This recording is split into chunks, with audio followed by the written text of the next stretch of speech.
Hello guys, yan, mag-video muna po tayo ng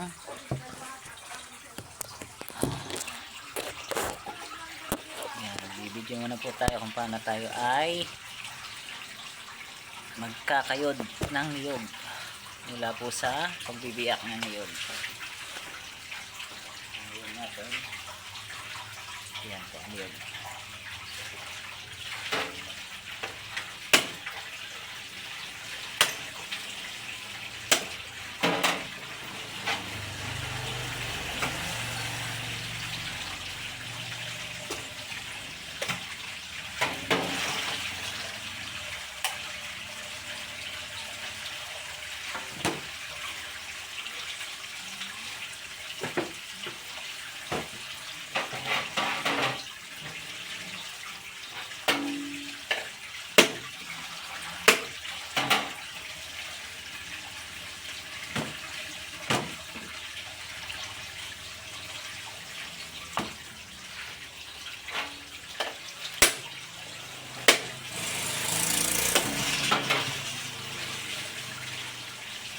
Tubo ng niyog, napakasarap po nito. Yan. Tanggalan po natin ng konting tubig, medyo babad.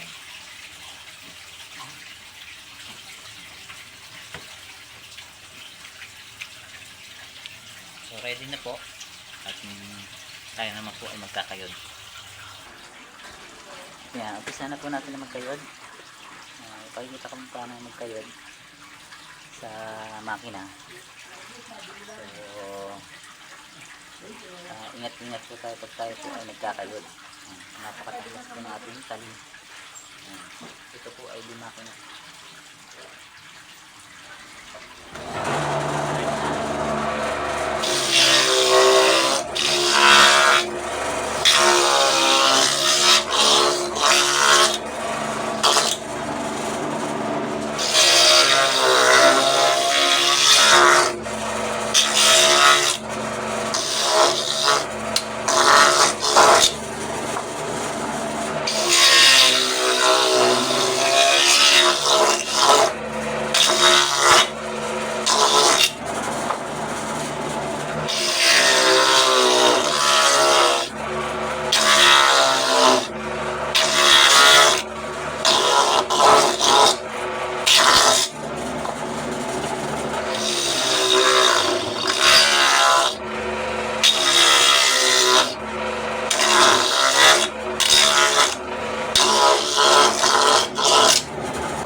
Ganitong pagkakayod ng niyog, huwag po tayong ganitong hawak.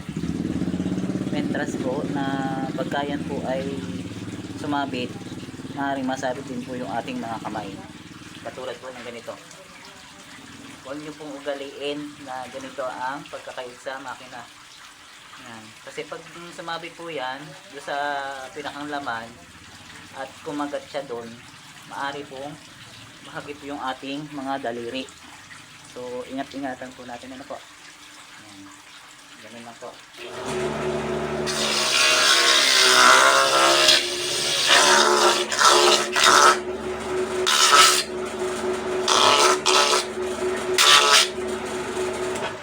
Ayan, katulad po nito, yung mga sabitan po yan ng maaaring pagsabitan ng talim ng kayudan natin. So delikado po yan. Kaya yung dobleng pag-iingat po pagka tayo nagkakayod ng niyog. Ano po? Yun po sa mga hindi pa experience ng ganitong pagkakayod ng niyog. So ingat-ingat po tayo pagka tayo po ay susubok. Ano po? So ito po ay diretso na sa pagpipiga. May pigaan po tayo ng niyog extract.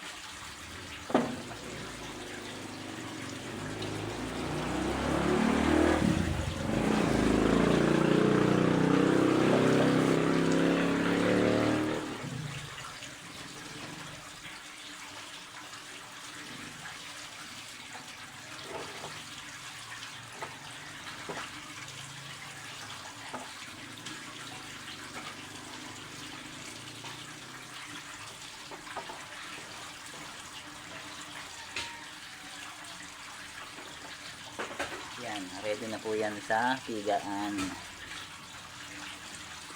Ang purpose po niyang net na yan para hindi po siya mapiga natin ng ayos yung ating niyog, lumabas po dyan sa mga butas-butas na yan. Pero pagka inilagay po natin sa ating pigaan, hindi siya mangangalat na po. At yan, wala. Ayan, magpipiga na po tayo. So ito na po yung ating pipigain. Kaya po natin dito.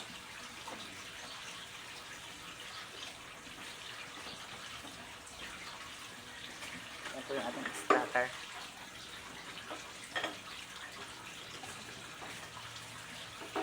Kailangan po tayo ng strainer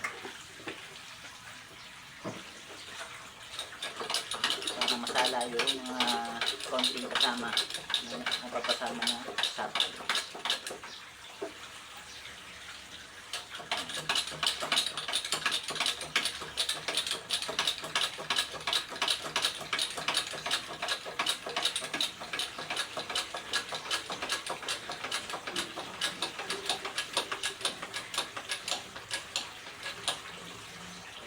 Nyo dito.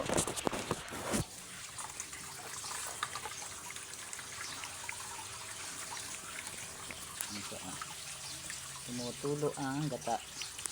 Yan.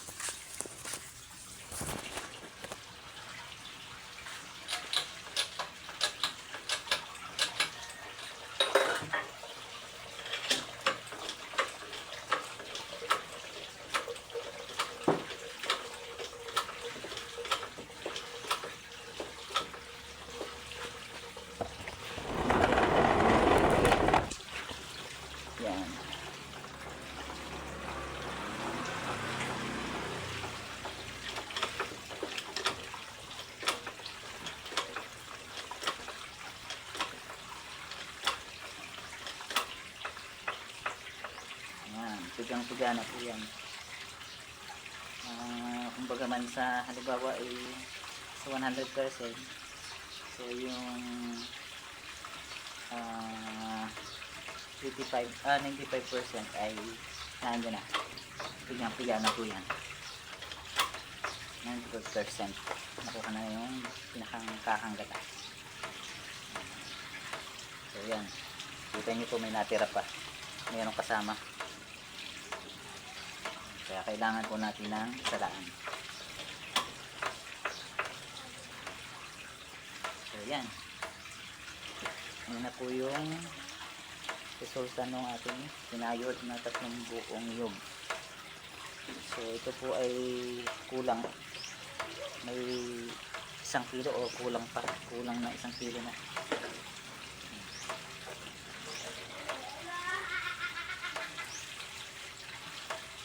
Yan po, kulang na 1 kilo yung 3 niyog. Isang dalawang malaki at isang medyo maliit na niyog. Hindi na gaanong kakapalan. Dahil nga po sa depende rin sa klase ng niyog yung ating pinayod. Merong malaki na manipis naman po ang laman. Pero merong maliit naman po na may makapal naman po yung kanyang pinakang laman. So depende po yung dami ng gata sa magiging gata niya. Ano po? Nakadepende po sa kapal. Tipong niyog kasi ay merong makikita niyo po laking-laki naman, pero hindi naman po ganun kapal yung laman niya. Merong maliit pero napakakapal naman po at maganda naman yung magiging resulta ng kanyang gata. Yan. So maraming salamat po sa panonood at sana po may natutunan kayo sa aking video. Salamat po.